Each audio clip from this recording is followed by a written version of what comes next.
وظائف کے لیے وظائف الصالحین آفیشیل کو سبسکرائب کریں۔ وظائف الصالحین آفیشیل۔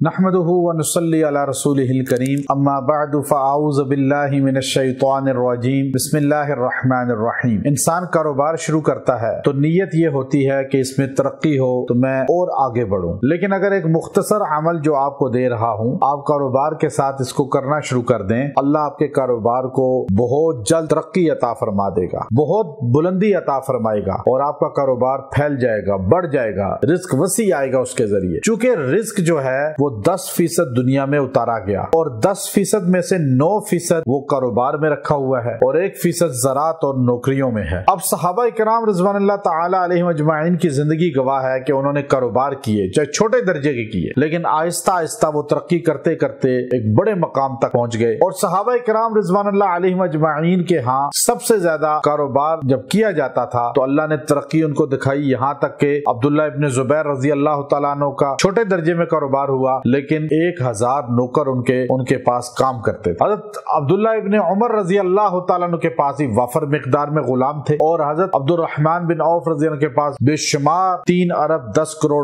20 لاکھ سونے کے دینار، اشرفیاں اور سونے کی اینٹیں، 1000 بکریاں، 1000 گھوڑے، بے شمار ایسے زمینیں تھیں۔ پتہ یہ چلا کاروبار میں برکت کے لیے وہ فارمولہ اختیار کریں جو صحابہ نے اختیار کیا۔ صحابہ کی زندگی جو ہے وہ ہمارے لیے مشعل راہ ہے۔ سب سے پہلے کاروبار کرنے والا یہ تجدید نیت کرے کہ میں صحابہ سے محبت کرنے والا، ان کی اطاعت کرنے والا ہوں، پھر صحابہ کی طرز پر اپنی زندگی لانے کی کوشش کرے، نماز کی پابندی کرے اور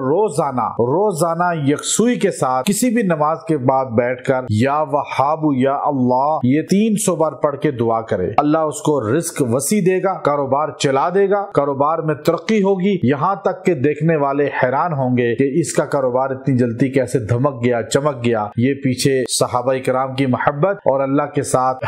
اللہ کے صرف یا وہاب کے ذریعے دعا کرنا یا اللہ کے رزق کو اللہ سے رزق کو بندے تک پہنچانے کا ذریعہ بن جاتا ہے اور انسان کا کاروبار اتنا چمک جاتا ہے کہ جس نے بھی یہ عمل کیا، حالانکہ دیکھنے میں چھوٹا سا عمل ہے لیکن الحمدللہ اکثر تاجر لوگوں کو یہ عمل دیا، اللہ نے ان کو مالی وسعت عطا فرمائی، ترقی عطا فرمائی اور ان کو ہر قسم کی نقصان سے بچا لیا۔ تو یہ وظیفہ اپنی زندگی کا حصہ بنا لیں اور اس وظیفے کے ذریعے جو ہے کاروبار کرنے والے اللہ سے حضور دعا کر کے رزق کو حاصل کریں، اپنے کاروبار میں ترقی کریں اور کاروبار میں سے صدقہ خیرات کو عادی اپنے آپ کو بنائیں کہ صدقہ کریں، خیرات کریں، انشاءاللہ رزق بڑھے گا۔ وآخر دعوانا ان الحمدللہ رب العالمین۔